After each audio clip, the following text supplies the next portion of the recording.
రాజకీయాలంటే చాలా హుందాతనంగా ఉండాలి. నైతిక విలువలు కలిగిన రాజకీయాలు చేస్తే ప్రజలు గూడా మనని గౌరవిస్తారు. ఎందుకంటే మేము యంగ్ ఏజ్‌లో ఉన్నప్పుడు రాజకీయాల పట్ల మాకు ఆసక్తి కలిగింది అంటే మేము చెప్తాము. చంద్రబాబు నాయుడు గారి విజన్‌ని మేము లైవ్‌లో చూసాము. మేము 80స్ వాళ్ళంతా గూడా ఆయన విజన్‌ని అందిపుచ్చుకున్నాము. ఆ ఫలితాలన్నీ మేము చూసాము. అలానే అసెంబ్లీ పట్ల మాకు ఎప్పుడు ఇంట్రెస్ట్ అనిపించిందంటే, ప్రతిభా భారతి గారు లాంటి గౌరవప్రదమైన స్పీకర్ ఆ పదవిలో ఉన్నప్పుడు, ఆ చైర్‌లో ఉన్నప్పుడు, మాకు అసెంబ్లీని చూడాలంటే ఒక ఇంట్రెస్ట్ అన్నమాట. విమర్శలు, ప్రతి విమర్శలు రాజకీయాల్లో ఉండటం అనేది చాలా సర్వసాధారణమైన విషయం లక్ష్మీనాథ్ గారు. హ్మ్. కానీ దేని గురించి ఉండాలి ఆ విమర్శలు? చాలా హుందాతనంగా, పాలిసీ మేకింగ్స్ గురించి మాట్లాడండి. గత ప్రభుత్వ వైఫల్యాలు ఏమన్నా ఉన్నాయా? దాని గురించి చర్చించండి. ఇప్పుడు జరుగుతున్న ప్రభుత్వంలో ఏమన్నా వైఫల్యాలు ఉన్నాయా? సాక్ష్యాలతో సహా ఆధారంగా మీరొచ్చి ప్రజా ప్రతినిధులుగా ప్రజల తరపున మాట్లాడండి. ఖచ్చితంగా ప్రభుత్వంలో ఉన్న పెద్దలు దానికి సమాధానం ఇవ్వాల్సిన అవసరం ఉంది. కానీ దురదృష్టవశాత్తు వైఎస్ఆర్‌సీపీ పార్టీ అనేది రాజకీయాల్లోకొచ్చాక, రాజకీయాలు ఎలా మారిపోయినాయి అంటేనండి, ముఖ్యంగా వైఎస్ఆర్‌సీపీ వాళ్ళ నినాదాలు, వాళ్ళ పార్టీలో కావాలంటే మనం క్వాలిఫై అవ్వాలంటే మనకు ఉండాల్సిన క్వాలిటీస్ ఏంటంటే ఆ పార్టీ వాళ్ళకి నైతిక విలువలనేవి ఉండకూడదు. మోరల్స్ అనేవి ఉండకూడదు. డిసిప్లిన్ అంటే ఏంటో తెలియకూడదు. ఎథిక్స్, వాల్యూస్ ఉండొద్దు. అన్‌పార్లమెంటరీ భాషే మాట్లాడగలగాలి. సోషల్ మీడియాని ప్రజల్ని ఎడ్యుకేట్ చేసే విధంగా కాకుండా విషపు ప్రచారంగా వాడాలి. సామాన్య మహిళల పట్ల క్యారెక్టర్ అసాసినేషన్ చేసేలాగా మాట్లాడాలి. ఇలాంటి డిస్‌క్వాలిటీస్ అన్నీ ఉంటే కనుక వాళ్ళు ఖచ్చితంగా వైఎస్ఆర్‌సీపీ పార్టీలో అర్హులని ప్రజలందరూ కూడా గమనించారు గడిచిన 5 ఏళ్లలో. అదే ఇప్పటికైనా 2024లో ప్రజలు మీకు 11 సీట్లు ఇచ్చారు. 151 నుంచి 11 సీట్లకు మీరు దిగజారిపోయారంటే మీరు ఆలోచించుకోండి. ప్రజలు ఎందుకు ఇంత ఘోరమైన తీర్పు మనకిచ్చారు అనేది ఆలోచించుకోకుండా ఇప్పటికీ కూడా ప్రజలు ఇచ్చిన తీర్పుని వీళ్ళు గౌరవించడం చేతకాక ఆ ఫ్రస్ట్రేషన్ లో ఉండి అంబటి రాంబాబు గారు కానివ్వండి, జగన్మోహన్ రెడ్డి గారు కానివ్వండి, ఎవరైనా సరే ఆ వైఎస్ఆర్‌సీపీ నాయకులు మాట్లాడే మాటలు వాళ్ళు స్పృహ కోల్పోయి మాట్లాడుతున్నారు. ఒక రాజకీయ నాయకుడు మీడియాని అడ్రెస్ చేస్తూ మాట్లాడేటప్పుడు అది ఒక మెసేజ్ ఓరియెంటెడ్ గా ఉండాలే తప్ప రాజకీయ కక్ష సాధింపుల్లో భాగంగా ప్రాంతాల మధ్యన, కులాల మధ్యన చిచ్చు పెట్టే విధంగా మాత్రం ప్రభావితం చేసే విధంగా నేర వృత్తిని లేదా శాంతియుత అంటే లా అండ్ ఆర్డర్ ని దెబ్బతీసే విధంగా ప్రేరేపించే విధంగా మాట్లాడటం అనేది ఇవాళ మనం వైఎస్ఆర్‌సీపీ పార్టీలో ఉన్నటువంటి నాయకులందరినీ మనం చూస్తా ఉన్నాము. లక్ష్మీనాథ్ గారు. ఇంకొకటి ప్రధానంగా అంబటి రాంబాబు గారు ఆరోపణలు చేసినప్పుడు ఎందుకు పెమ్మసాని గారు కానీ ఎవరు రియాక్ట్ అవ్వలేదు? అంటే దానిలో వాస్తవం ఉందనుకోవాలా, లేదనుకోవాలా, లేదంటే రియాక్ట్ అవుతారా? ఎందుకు ఆయన అలాంటి ఆరోపణలు చేస్తున్నారంటే ఏం చెప్తారు మీరు? పెమ్మసాని గారు ఆయన పర్సనల్ ట్రాక్ రికార్డ్ చూసుకుంటే కూడానండి, ఆయన ఒక below middle class family background నుంచి వచ్చిన వ్యక్తి. ఆయన కష్టపడి చదువుకుని ఎంసెట్ లో టాప్ ర్యాంక్ లో ఆయన మెడిసిన్ కోర్స్ కంప్లీట్ చేసి ఆయన విదేశాలకు వెళ్ళి అక్కడ ఎంతో కష్టపడి యూ వరల్డ్ అనే ఒక సంస్థని నెలకొల్పి దాని ద్వారా ఎంతో మందికి ఉపాధి కల్పిస్తూ, ఎంతో మందికి విద్యను అందిస్తూ, ఎంతో మందికి ప్రాణాలు పోసిన డాక్టర్ ఆయన. అలాంటి వ్యక్తికి విలువలు, విశ్వసనీయత అనేవి ఖచ్చితంగా ఉంటాయండి. ఏదో దారేబోయే దానయ్యలాగా వచ్చి ఏదో మాట్లాడేసి గుడ్డకాల్చి నెత్తినేసే వాళ్ళు మాట్లాడే మాటలకి ఆయన చాలా స్పష్టంగా ఆయన రెస్పాండ్ అవ్వలేదని మనం అనుకుంటున్నాం. ఆయన చెప్పుతో కొట్టినట్టు మాట్లాడారు అంబటి రాంబాబు గారిని.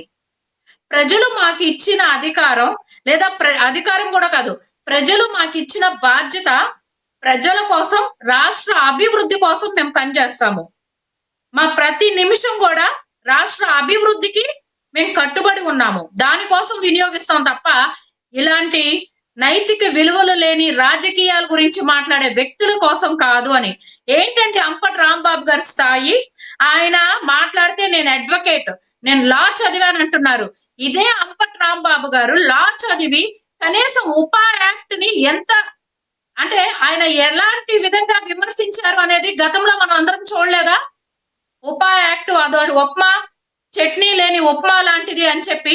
అరే నువ్వు ఒక లా చదువుకున్నావు, నువ్వు ఒక మాజీ మంత్రివి, నువ్వు ఒక నియోజకవర్గానికి ఒక పార్టీ తరపున ఇన్ఛార్జ్ గా బాధ్యతగా ఉండాల్సిన వాడివి. చట్ట పరిధిలో రాజ్యాంగం చేసినటువంటి, చట్టం కల్పించినటువంటి ఒక యాక్ట్ ని నువ్వు ఎలా విమర్శిస్తావు? ఇలాంటి వాళ్ళు మనకి ప్రజాప్రతినిధులుగా ఉంటారు. నిజంగా ఆంధ్రప్రదేశ్ ప్రజలు చేసుకున్న దౌర్భాగ్యం అండి. అంబటి రాంబాబు గారు ఆయన మాజీ మంత్రిగా ఉన్నప్పుడు ఎంతో బాధ్యత కలిగినటువంటి ఇరిగేషన్ డిపార్ట్మెంట్ కి ఆయన మినిస్టరు. ఆయన మినిస్టర్ గా ఉన్నప్పుడు చూడండి వాళ్ళ దిగజారుడు రాజకీయాలకి ఇవన్నీ కూడా ఎగ్జాంపుల్స్ అన్నమాట. అనిల్ అని 17 సంవత్సరాల ఒక కుర్రవాడు గత ప్రభుత్వంలో సెప్టిక్ ట్యాంక్ క్లీన్ చేస్తూ ఆ విషవాయు పీల్చి తను చనిపోయాడు. అప్పుడు CMRF నుంచి 5 లక్షల రూపాయలు చెక్ వచ్చింది. ఆ చెక్ రిలీజ్ చేయాలంటే దాంట్లో సగభాగం మరి అంబటి రాంబాబు గారికి ఇవ్వాల్సిందే, స్థానిక ఎమ్మెల్యేలకు ఇవ్వాల్సిందే అని చెప్పి ఆయన పైన రాజకీయంగా ఆ పేరెంట్స్ మీద, ఆ పిల్లవాడి తల్లిదండ్రుల మీద ఒత్తిడి తీసుకొచ్చిన మాట వాస్తవం కాదా? అనిల్ తల్లిదండ్రులు మీడియా ముఖంగా ఈ నిజాన్ని తెలియజేశారు. మరి అంబటి రాంబాబు గారు ఇవాళ మాట్లాడుతున్నారే, ఆయన సత్తెనపల్లి ఎమ్మెల్యేగా ఉన్నప్పుడు ఆయన మంత్రి ఇంకా అప్పుడు కవల గత ప్రభుత్వంలో ఆయనకి మంత్రి శాఖ అప్పచెప్పక ముందు, అంటే ఒక ఆడపిల్లగా మహిళగా మాట్లాడడానికి నాకు ఇబ్బందికరంగా ఉందండి. ఇలాంటి నీచులు మనకి రాజకీయాల్లో ఉన్నారు. ఒక మహిళకి ఫోన్ చేసి ఆయన మాట్లాడిన సంభాషణ మనం అందరం విన్నాము. అలా 2 మహిళలకి ఆయన సంభాషణలు ఎలా ఉన్నాయి ఫోన్ లో కాన్వర్జేషన్ రికార్డ్ అంతా కూడా మనం విన్నాము. మరి ఈయన రికార్డ్ ఏం చూసి జగన్మోహన్ రెడ్డి గారు ఆయనకి ఇరిగేషన్ బాధ్యతలు అప్పచెప్పారు? సరే, ఇరిగేషన్ మంత్రిగా ఉన్నప్పుడు మీడియా మిత్రులు అందరూ కూడా పోలవరం ప్రాజెక్టు గురించి అడిగితే అసలు నాలాంటి మేధావికి ఆ ప్రాజెక్ట్ అర్థం కాలేదంటే ఇంకెవరికి అర్థం కాదని చెప్పి మాట్లాడారు. రైట్ వినీల్ గారు, నేను మళ్ళీ ఎంత వీళ్ళు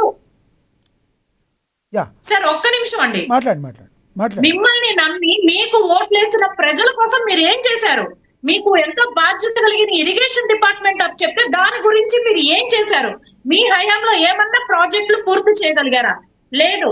ఇవాళ AI అంటే ఒక ఆర్టిఫిషియల్ ఇంటెలిజెన్స్ ని మీరు రాబోయే తరాలకి ఎలా వినియోగపరచుకోవాల్సింది అని చెప్పి నేర్పించాల్సింది పోయి, ఆదర్శంగా నిలబడిపోయి ఒక గౌరవప్రదంగా ఉన్నటువంటి, ఒక గౌరవ స్థానంగా ఉన్నటువంటి కేంద్ర మంత్రిని మీరు అరెస్ట్ చేసినట్టు విజువల్స్ చేస్తారా? వీళ్ళకి ఎక్కడండి రాజకీయాల్లో నైతిక విలువలు ఉన్నాయి? పోలీసులు ఆ రోజు నన్ను అరెస్ట్ చేశారు, నన్ను కొట్టారు అంటారు.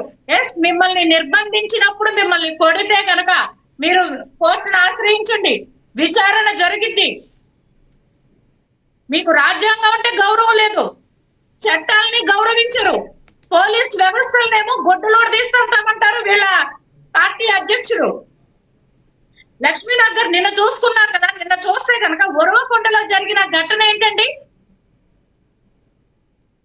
యాక్ట్ 30 అమల్లో ఉంది, శాంతి భద్రతలకి ఇబ్బంది కలిగిద్దని చెప్పి పోలీసులు చెప్తుంటే పోలీస్ వాహనాలు ఆపటం కోసం పేదల ప్రాణాలు కాపాడాల్సిన ఆక్సిజన్ సిలిండర్లు తీసుకొచ్చి రోడ్ల మీద వేస్తారా? బండరాళ్లతో దాడులు చేస్తారా? ఏంటంటే ఇవన్నీ కూడా ఏంటంటే వైఎస్ఆర్సీపీ క్రిమినల్ మైండ్ కి ఇవన్నీ కూడా నిలువెత్తు నిదర్శనం.